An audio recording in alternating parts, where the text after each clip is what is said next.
ఓ దైవజనుడు ఒక అద్భుతమైన మాటని చెప్పాడు.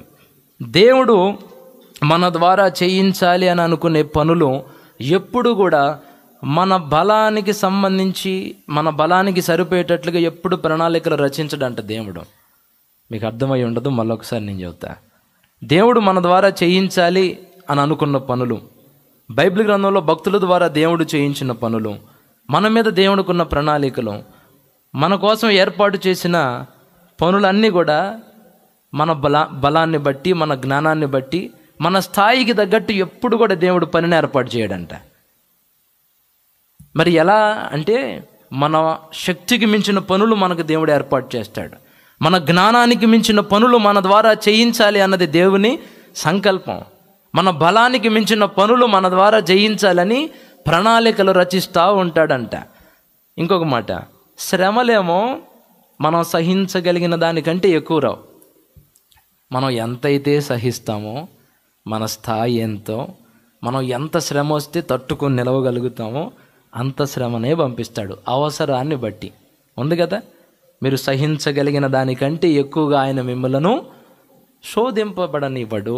శ్రమలు, ఈరోజు ఇక్కడ కూర్చున్న వాళ్ళకు ఒక మాట, మీ జీవితంలో ఏ ఏ శ్రమలతో మీరు నలిగిపోతున్నారో అవి మీ శక్తికి మించినవేమీ కాదు. మీరు మోయలేని భారాలేమీ కాదు. నీకు స్టామినా ఉంది, నువ్వు భరించగలుగుతావు, తాలుకోగలుగుతావు, నిలవగలుగుతావు. అందుకే ఆ పరిస్థితుల్లో గుండా దేవుడు నిన్ను తీసుకెళ్తున్నాడు. దేవునికి మహిమ కలుగునుగాక. అందుకే నేను చెప్తున్నాను, చస్తే పోయిద్ది, ఈ బాధలు తట్టుకోలేకపోతున్నాను, ప్రాణం తీసేసుకుంటే పోయిద్ది, బాధలు ఎక్కువైపోయినాయి, శోధనలు ఎక్కువైపోయినాయి, అమ్మో ఇంక నేను బ్రతకలేను, నాకే ఎందుకు ఇన్ని శ్రమలు, అందరూ బాగున్నారు కదా. మనకు చూపుకు అలా కనపడుతుంది, అందరూ బాగున్నారు, నాకే ఇలాంటి శ్రమలు శోధనలు వచ్చినాయి అన్నట్టు. కానీ నేను చెప్పనా, ఎవరికి ఉండాల్సిన భారం వాళ్ళకుంది. ఏ చెట్టుకు తోలే గాలి ఆ చెట్టుకి తోలుతానే ఉంటుంది. నాకే ఎందుకు? అందుకే భక్తుడు అంటాడు, మీకు ఏదో వింత సంభవించినట్లుగా ఆలోచించుకోమాకండి. లోకంలో ఉన్న వాళ్ళకి వచ్చినట్టే మీకు శ్రమలు వస్తున్నాయి, లోకంలో ఉన్న వాళ్ళకి బాధలు ఎలా కలుగుతున్నాయో మీకు కలుగుతున్నాయి. అయితే ఇక్కడ స్పెషల్ ఏంటంటే, మొయ్యలేని భారాలే మోపడు. నువ్వు ఎంతైతే మొయ్యగలుగుతావో అంతే పెడతాడు. అది కూడా అవసరాన్ని బట్టండి. ఆయన పోలిక మనలోనికి రావడం కోసం అండి. దేవుని రూపులోనికి మనం రావడం కోసం కొన్ని శ్రమల్ని అనుమతిస్తాడు. శ్రమలేమో మన శక్తికి లోపుగా పంపిస్తాడు, మన ద్వారా జరగాల్సిన పనేమో మన బలానికి మించిన పనులు, ప్రణాళికలు మన కోసం రూపించాడు దేవుడు. అయితే ఇక్కడ గుర్తుపెట్టుకోవాల్సిన మాట ఏంటంటే, ఆ రోజు ఏలియాతో అన్నాడు చూడండి, నా ప్రాణం తీసేసుకోయా అని పోయి బదరీ వృక్షం కింద కూర్చున్నాడా, నిరాశ పడిపోయి, నిరుత్సాహంలోకి వెళ్ళిపోయి, కృంగుబాటులోనికి వెళ్ళిపోయి, ఇంకా చేసిన సేవ జాలయ్యా, నా ప్రాణం తీసుకోయా అంటే దేవదూత ద్వారా దేవుడిచ్చిన మాట ఏంటి? నీ శక్తికి మించిన ప్రయాణం నీ కోసం సిద్ధంగా ఉంది.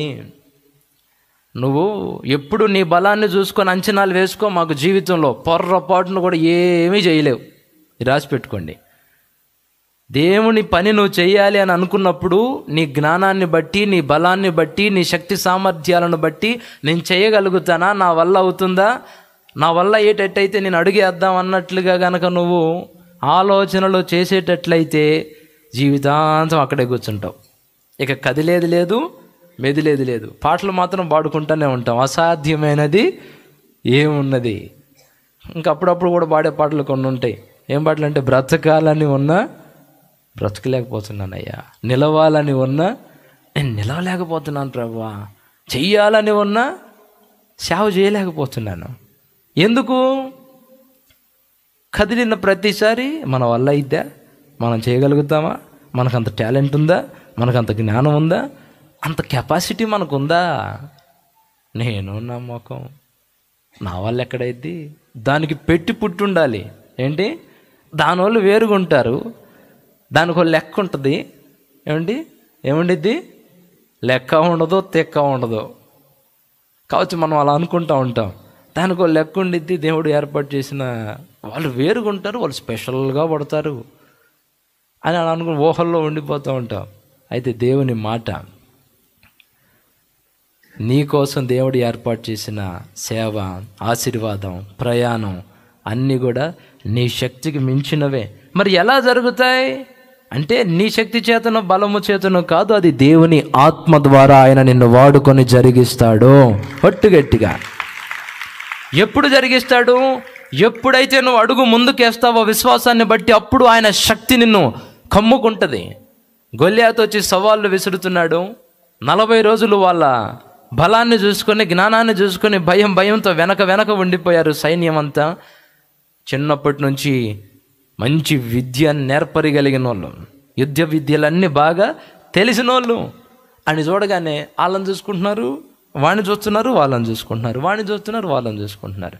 ఎవడైనా వెళ్దామంటే, ఎప్పుడైనా అద్దంలో చూసుకున్నావు నీ ముఖం, నువ్వు నీ ముఖం, వాడు ఎంత ఉన్నాడు రా, వాడి చేతిలో ఆయుధం ఎంత ఉందిరా, దెబ్బకు చచ్చిపోతాం, భార్య పిల్లలకి వెళ్ళాడు, ఎందుకు నీకెందుకు కాలకుండా కూర్చో అని వాడిని చుట్టం, వీళ్ళని చూసుకోవటం. కానీ అక్కడికి ఒకడు వచ్చాడు, వాళ్ళందరిలో లిస్టు పెడితే బలహీనుడు ఎవరంటే ఎవరి పేరు చెప్తారు? దావీదు అంటారు. ఎందుకంటే యుద్ధం విద్య తెలియదు, జ్ఞానం లేదు, అసలు యుద్ధం ఎలా చేయాలో ఏమీ తెలియదు. గొర్రెలు గాయటం అయితే బాగా తెలుసు. అసలు యుద్ధం అనేదే తెలియని వాడి చేత యుద్ధం తెలిసిన వాళ్ళు చేతగాక నిలబడి ఉంటే దావీదును దేవుడు వాడుకొని గొల్యాతును కూల్చాడు. అయితే దానికి ముందు జరిగిన పని ఒకటి ఉంది. ఏంటి చెప్పండి? ఏంటది? చావో రేవో నేను మాత్రం అడిగేస్తాను, వాడు నా దేవుడిని అనే మాటలు వెంట నేను ఉండలేను, అటు ప్రాణం తీయాల్సిందే, లేకపోతే నా ప్రాణం పోవాల్సిందని విశ్వాసంతో అడుగు వేయడానికి నా దగ్గర ఏమన్నా యుద్ధ నైపుణ్యత ఏమన్నా ఉందా? విలు విద్య తెలుసా? కత్తి విద్య తెలుసా? ఏ విద్యలు తెలుసు నాకు? ఒక తోలు బొమ్మలాగా నా దేవుని కోసం నేను అడిగేస్తున్నాను. యుద్ధము యెహోవాదే అని అడిగేశాడు. తనకు తెలిసిన దాంతోనే ఆ కుక్కలు, నక్కలు, క్రూర మృగాలు గొర్రెలు తినడానికి వచ్చినప్పుడు ఒడిసెల్లో రాయి పెట్టి తిప్పి కొట్టి తరిమే దాన్నే తీసుకొని తనకు తెలిసిందే ఇసిరాడండి. ముందు అడిగేసాడండి. శక్తి చేత కాదు, బలం చేత కాదు, యుద్ధ నిపుణుడు కాదు. కానీ మరి అందరి వల్ల కానిది అతని ద్వారా అయ్యేటట్లు చేశాడు. కారణం అడుగు వేశాడు. ఈరోజు గొప్ప గొప్ప సేవ చేసిన వాళ్ళందరూ ప్రారంభంలో బలహీనులుగానే కనపడ్డారు, ఏమీ తెలియని వాళ్ళుగానే కనపడ్డారు. మీకు తెలుసో లేదో, వాడబడిన ప్రతి దైవజనుడిని చాలామంది తృణీకరించిన వాళ్ళే, చేతగాదు నీకు అన్నోళ్ళే, నీ ముఖం అద్దంలో ఎప్పుడైనా చూసుకున్నావా అన్నోళ్ళే. కానీ దేవుని మాట మీద విశ్వాసం ఉంచి యెహోషువలాగా ధైర్యంతో అడుగు ముందుకు వేశారు. దేవుడు వాళ్ళ ద్వారా చేయించాలి అని అనుకున్న ఆశీర్వాదకరమైన సేవను చేశారు, అనేకుల్ని రక్షించారు, విశ్వాస వీరులుగా పరలోకం చేరుకున్నారు.